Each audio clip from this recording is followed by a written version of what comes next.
Salve nerds, eu sou o Luiz Mário e galera, o que foi esse primeiro episódio de What If? Sério, a impressão que eu tenho é que a química entre a Capitã Carter e o Steve Rogers é tão grande que esses personagens dariam certo em qualquer contexto, em qualquer universo, porque realmente funcionam muito bem juntos. E outra coisa muito legal que rolou nesse primeiro episódio é que no fim das contas o Steve Rogers acaba sendo o primeiro Homem de Ferro daquela realidade.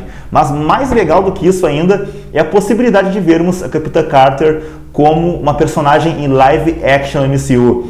Tem rumores de que isso pode vir a acontecer e realmente esse episódio, o final desse episódio, que a gente vai comentar daqui a pouco mais, ele nos conduz para essa linha de raciocínio. Até porque há rumores de fontes muito confiáveis dizendo que a versão live action da Capitã Marvel vai aparecer no MCU em Doutor Estranho no Multiverso da Loucura. Segundo Brad Winderbaum, que é o produtor executivo da Marvel, não só a Capitã Carter, mas também vários personagens que veremos em What If podem vir a aparecer no MCU em live action. Olha só que bacana. A real é que os fãs amaram a Capitã Carter desde o primeiro momento em que ela apareceu no trailer. Então, como tem uma aceitação muito forte dos fãs, tudo é possível, principalmente agora que temos um multiverso no MCU. No começo do episódio, nós ouvimos a voz do Uatu, o Vigia. O Uatu faz parte de uma raça milenar conhecida como os Vigias, que, como o nome já diz, tem o papel de observar os eventos que acontecem ao longo da história do multiverso.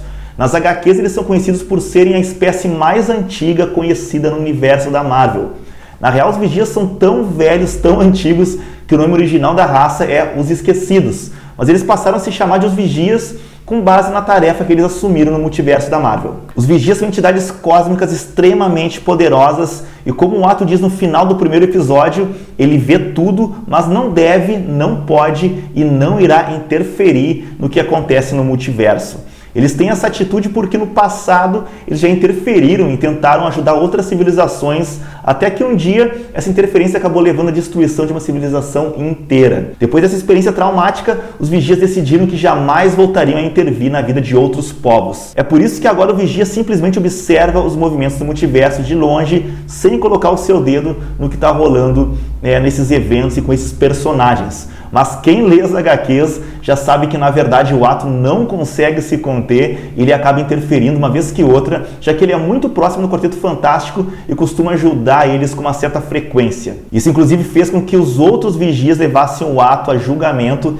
e acabassem até mesmo expulsando ele do grupo. Só que, no entanto, ele continuou vigiando os eventos da Terra e, depois de um tempo, acabou sendo reintegrado ao grupo dos Vigias. Já no comecinho do episódio, o Ato explica a premissa básica do multiverso do MCU. Ele explica que tempo, espaço e realidade não são lineares. Eles são como um prisma de possibilidades infinitas, onde uma escolha pode se ramificar em infinitas realidades. O episódio começa em meio aos eventos que a gente viu em Capitão América, o Primeiro Vingador. A premissa é basicamente a mesma. Os nazistas e o Caveira Vermelha tentam dominar a Europa e, consequentemente, o mundo, enquanto os países aliados se juntam para criar um super soldado. O que nos leva para a cena em que o Steve Rogers está prestes a absorver o soro do super soldado. Ao contrário da versão original, a Peggy se recusa a sair de cena e fica na sala para ver a possível transformação de Steve Rogers num super soldado, e é este o momento em que um universo novo é criado. Diferentemente do filme do Capitão América, em What If, o ataque acontece antes do Steve Rogers absorver o soro do super soldado, enquanto no filme isso acontece depois. Em What If, o agente infiltrado da Hydra ativa uma bomba e logo após atira 2 vezes contra o Steve Rogers magricela, indefeso. Ele tenta roubar o soro, mas a Peggy mata ele antes disso.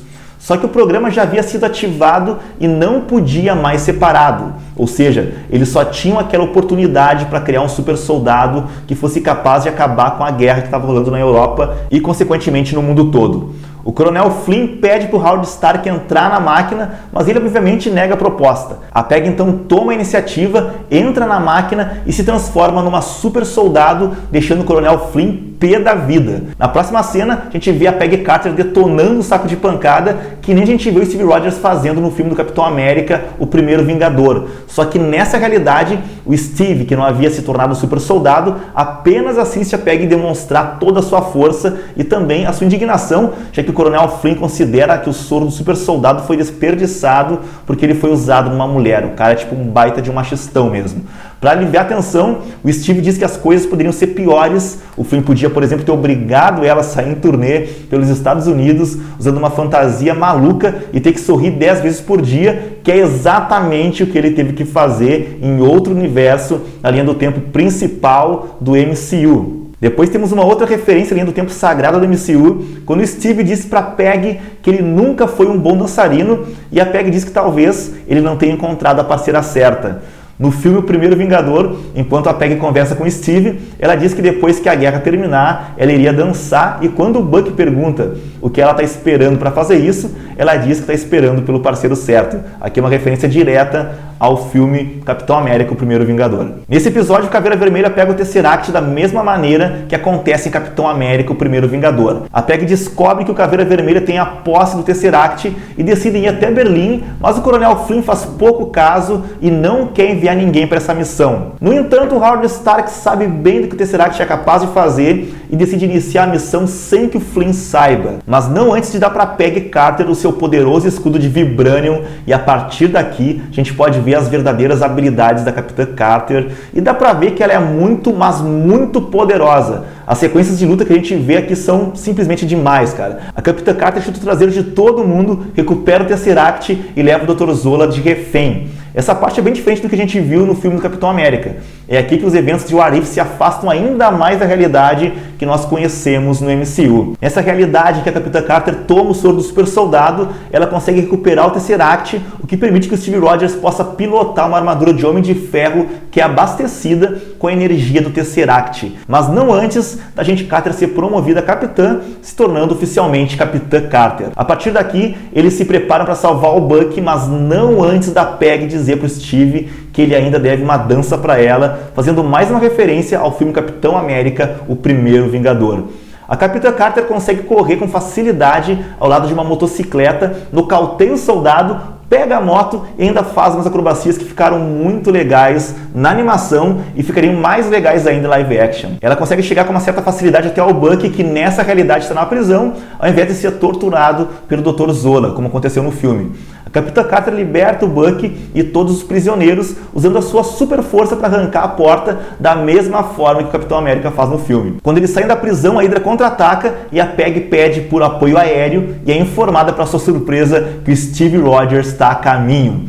Ele aparece usando a primeira armadura de Homem de Ferro, que eles chamam de Esmagador Hydra, que por acaso é alimentada pela energia do Tesseract, e essa é uma situação que jamais poderia acontecer em Capitão América, O Primeiro Vingador, porque eles não conseguiram pegar o Tesseract naquela situação. Essa é uma grande mudança em relação à linha do tempo principal do MCU. Parece que o fato da Peggy Carter se tornar a Capitã Carter, ao invés de Steve Rogers se tornar o Capitão América, possibilitou que a armadura do Homem de Ferro fosse desenvolvida pelo Howard Stark e não pelo seu filho Tony Stark. A tecnologia pôde avançar muito mais rápido graças ao acesso ao Tesseract. E já que o traje de Steve Rogers é alimentado pelo Tesseract, ele é muito poderoso, possibilitando que ele e a Capitã Carter pudessem dar conta da Hydra com muita facilidade. O Caveira Vermelha segue o mesmo caminho do filme original, se afastando do Hitler e se autoproclamando um deus. Enquanto isso, o Howard Stark corta um baita clima que estava rolando entre a Peggy Carter e Steve Rogers, e depois disso, vamos para a cena do trem, onde Steve Rogers vai na frente para parar o trem com um esmagador Hydra. O resto da equipe aterriza em cima do trem, mas o Buck desliza e quase cai, assim como aconteceu no filme do Capitão América, só que dessa vez a Peggy estava lá para pegar ele, e o Buck inclusive disse que a Peggy quase arrancou o seu braço, o que é algo que aconteceu quando o Buck caiu do trem na linha principal do MCU. É claro que ele acabaria ganhando um braço de Vibranium no lugar, mas parece que com a Peggy Carter se tornando a Capitã Carter, o Buck jamais viria se transformar em Soldado Invernal. O trem acaba sendo destruído por uma carga brutal de explosivos e nesta linha do tempo quem acaba desaparecendo é o próprio Steve Rogers. Ao menos é o que todos pensam, né? Muita gente, inclusive eu, acredita que essa podia ser uma oportunidade muito massa de transformar o Steve Rogers em Soldado Invernal, mas a gente não pode esquecer que o foco desse episódio é a Capitã Carter. E é aqui que as coisas começam a ficar ainda mais diferentes da linha do tempo original. Eles têm o Dr. Zola como prisioneiro e a Peggy Carter consegue fazer com que ele conte tudo o que ele sabe para ela. E descobrimos aqui que o Caveira Vermelha quer usar o Tesseract para libertar um ser interdimensional. A Capitã Carter entra na base da Hydra com facilidade, graças ao seu soro do super soldado, e o Bucky e o resto dos 107 soldados lhe dão cobertura. O Howard Stark vai junto da Capitã Carter e nós temos uma cena bem interessante por aqui. O Howard pergunta para que lado eles estão indo e a Capitã Carter diz aquele lado. Quando o Howard pergunta se eles não deviam ter um plano, a Peggy diz: quem precisa de plano? Eu tenho um escudo. E o Howard diz: um escudo não é um plano. Parece algo trivial, só que esse é basicamente o inverso do diálogo que vimos entre o Capitão América e o Homem de Ferro no primeiro filme dos Vingadores. O Homem de Ferro estava prestes a pular do avião quando o Capitão América diz: nós precisamos de um plano de ataque, e o Tony Stark diz: eu tenho um plano, ataque. Totalmente o contrário do que vimos no primeiro episódio de What If, onde o Stark é aquele que gostaria de ter um plano e a Capitã é aquela que diz: eu tenho escudo, logo eu não preciso de um plano. No entanto, a Capitã Carter acaba mudando de ideia quando ela vê o Caveira Vermelha usando o Tesseract para invocar aquilo que ele se refere como campeão da Hydra. E esse monstro parece realmente ser o Shumagorath. Nós não podemos ver o olho do monstro, mas pelos tentáculos tudo leva a crer que aquele seja o grande monstro que deve atrapalhar a vida do Doutor Estranho no seu próximo filme. Lembrando que o Shumagorath é um ser interdimensional, o que significa que em What If o Tesseract poderia trazê-lo para dentro daquele universo. E como deu para ver, a Hydra não tem o menor controle sobre o monstro, já que a primeira coisa que ele faz é matar o Caveira Vermelha. Enquanto isso, o Buck e o resto do grupo encontram Steve e colocam ele de volta no esmagador Hydra. Só que ele não é mais abastecido pelo Tesseract, o que deixa ele com uma energia bastante limitada. Por outro lado, o Howard Stark tenta reverter o portal, só que todos os comandos estão em alemão. Mas como temos aqui mais um gene Stark envolvido, ele consegue reverter o portal, fazendo com que ele comece a absorver o Shumagorath. O problema é que o monstro consegue usar os seus tentáculos para não ser sugado pelo portal. E a Peggy começa a empurrar o monstro e o Steve Rogers chega para salvar o dia, só que infelizmente o esmagador Hydra fica sem energia e cai no chão, o que é basicamente o contrário do que aconteceu no filme do Capitão América. Mas afinal, por que isso é o contrário do que aconteceu no filme? Porque ao invés do Steve ter que colocar o avião dentro d'água, nós temos uma situação onde a Peggy Carter tem que entrar no portal para impedir que o monstro invada o planeta. Mas o diálogo é basicamente o mesmo. O Steve diz para a Peggy que ela lhe deve uma aula de dança, que é basicamente a mesma coisa que ele diz para ela no filme do Capitão América, o Primeiro Vingador. No filme, a Peggy Carter diz no próximo sábado. E neste episódio de What If, ela diz sábado à noite. Uma mudança bem sutil com o que aconteceu na linha do tempo principal do MCU. Depois disso, a Capitã Carter deixa aquela realidade e Steve Rogers se vê sozinho com o Tesseract. Avançando 70 anos, ao invés de Steve Rogers ter ficado preso no gelo por 70 anos, temos uma situação em que Peggy Carter esteve presa dentro de outra dimensão por 70 anos. Assim como um portal se abriu no primeiro filme dos Vingadores, com o Loki saindo dele, o mesmo acontece por aqui, só que ao invés do Loki, é a Capitã Carter que sai desse portal. O Gavião Arqueiro reconhece a Capitã Carter e o Nick Fury diz que a guerra acabou há quase 70 anos atrás e pergunta se ela vai ficar bem. Ela diz que sim, afinal, eles venceram a guerra.